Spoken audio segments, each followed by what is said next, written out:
manquait plus que ça.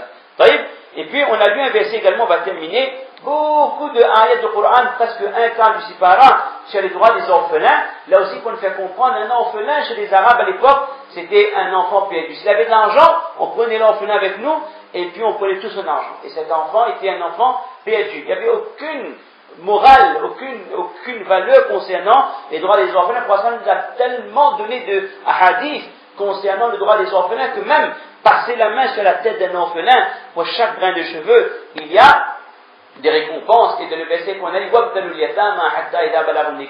si vous avez pris un orphelin sur votre couple et que cet enfant a de l'argent, cet enfant a un héritage, il ne faut pas lui donner son argent. Par exemple, si un enfant 8 ans, 9 ans, je ne sais pas, il a hérité de 10 000 euros. Vous donnez 10 000 euros à un enfant, qu'est-ce qu'il va faire? Il va donner aux gens, il va acheter je ne sais quoi, d'accord?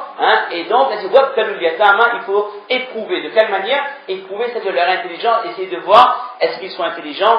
Est-ce qu'ils savent c'est quoi la valeur de l'argent? Quand ils sont matures, là, vous pouvez remettre les biens de leur argent, mais tant que l'argent est sous votre responsabilité, on n'a pas le droit d'en prendre. On ne va pas insister là-dessus parce que de nos jours, il n'y a plus vraiment de yatim, il n'y a plus vraiment d'orphelins. Mais pour nous faire comprendre comment l'islam s'est occupé de toutes les personnes défavorisées, de toutes les personnes qui étaient en position de faiblesse. Et comme on a dit tout à l'heure, et puis c'est terminé, on a lu un long verset, qui concerne l'héritage.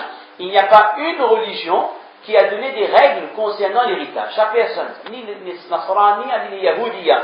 Ça, c'est pour nous faire comprendre comment l'islam a tout abordé. Il n'y a pas un point sans qu'il y ait eu des ahkam, il y ait eu des règlements. Mais lorsqu'on parle d'héritage, ça nous rappelle, c'est sûr, ça nous rappelle la mort, le ayat qu'on a lié, kullu nafsin ba'iqatul maut.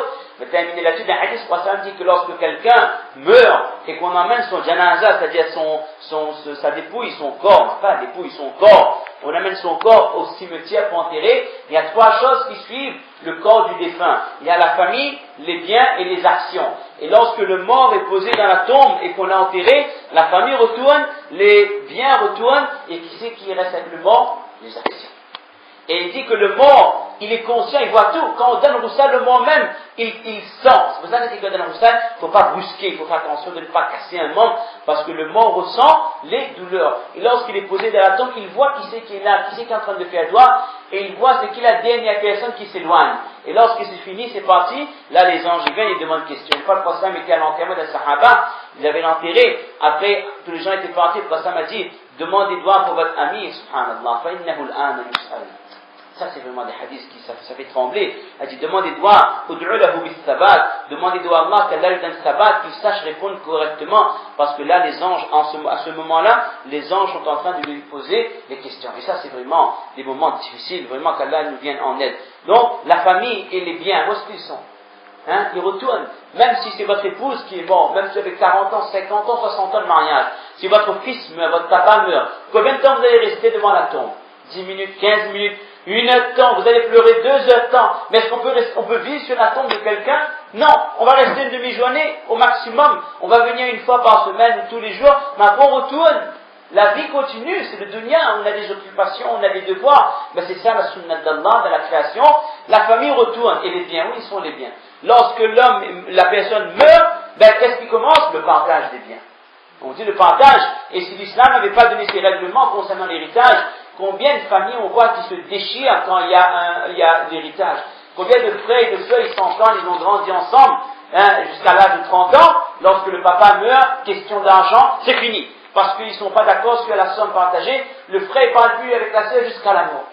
Ça, c'est vraiment quelque chose de désagréable, c'est quelque chose de désolant. C'est pour ça que l'islam a donné tellement de règlements, les mutashabihat, c'est les plus compliqués que le Coran, pour nous faire comprendre tellement les règlements sont pointilleux, même les notaires, ils savent maintenant les règlements de la charia. Vous allez chez un notaire pour faire un testament, ils savent c'est quoi la charia, parce que c'est aussi performant, voire plus performant que le système de Tariq français. Vous voyez, on avait également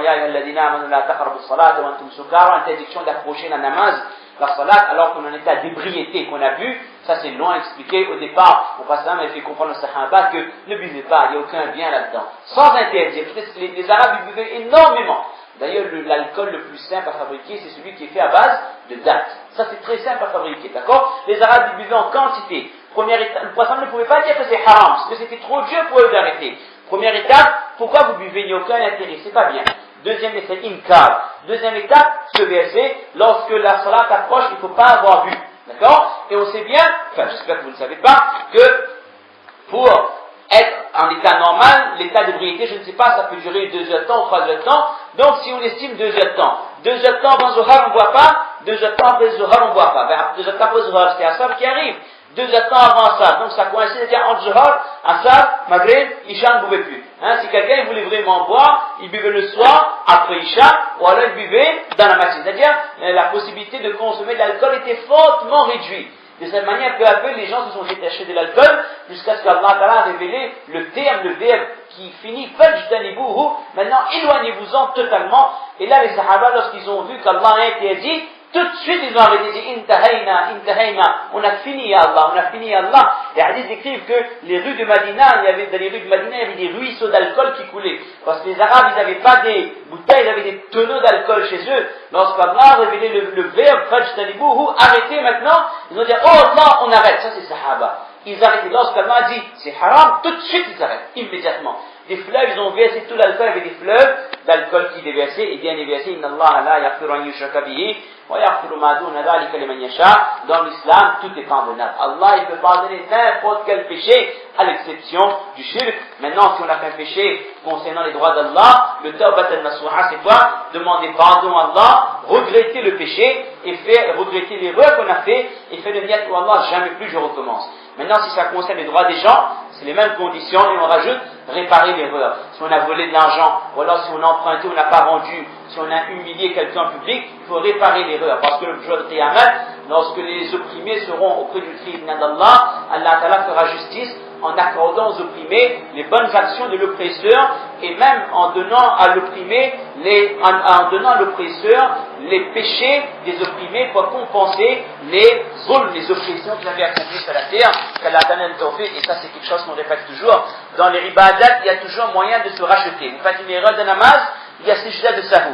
Dans le hajj, vous faites une erreur, vous payez un dam, vous égorgez un animal. Vous n'avez pas payé zakat, l'année dernière, vous rattrapez. Mais dans le droit des gens, il n'y a pas de kaza. Vous avez fait mal le cœur de votre prochain, vous n'avez pas demandé, oh Allah, pardon. Allah est d'accord que vous demandez pardon. Mais après, il fallait demander pardon à cette personne. Vous avez pris de l'argent avec quelqu'un, ça c'est l'exemple que je donne à mes élèves, adressant, bon, c'est l'exemple pour les enfants. Ils disent, ou la vole le vélo de camarade, d'accord? Mais ça ne va rien aller chez Moussalla, ils sont 3 jours, ils disent, Allah, pardon, ma vole le vélo, pardon, mon vélo. Mais quand la fini, demande pardon, ou monte sur le vélo, en tout cas. Non! Demande pardon, et fais rendre le vélo de camarade. Réparer l'erreur qui a été accomplie. Là, on voit le juste milieu qu'il y a dans l'islam. Relation avec Allah, certes, mais la relation avec les gens n'est pas à négliger. Allah Ta'ala, excusez-moi, j'ai fait long, et donne tawfiq de comprendre ces quelques paroles, de faire amal, de mettre en pratique, et de propager à nos mères et à nos sœurs. Subhana rabbika rabbil izzati amma yasifun, wa salamun ala al-mursalin, alhamdulillahi rabbil alamin.